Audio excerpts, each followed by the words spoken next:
நடுவினிலோ திருவினில் மித வெயிலினில் இத வெளிச்சத்தில் மழை வரும் என நினை தரும் என அண்டத்தின் எண்ணம் என்னென்ன என நீ அமைத்திடும் வீட்டுக்குள் உள்ள பூச்செடிகளின் பூக்களை வெல்ல சுருள் முடியுடன் இரு மகன்களை இறை வழங்கிட இமை நிறந்திட கட கடவென கவிதைகள் என கதை வளர்ந்ததும் அவர் வளர்ந்ததும் மறுமுறை இருமுறை உன் பிறவியை கிடைக்கணும் அவர்களுக்குமே உன் முகம் கொண்ட இரு மகள்களை இறை அருளிட அனைவரும் அழகிய சுய படங்களை எடுக்கவே பக்கத்துல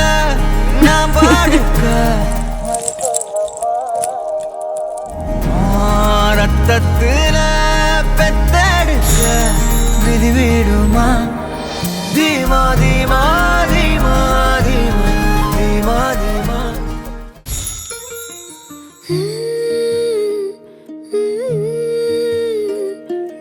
எப்படி வந்தாயோ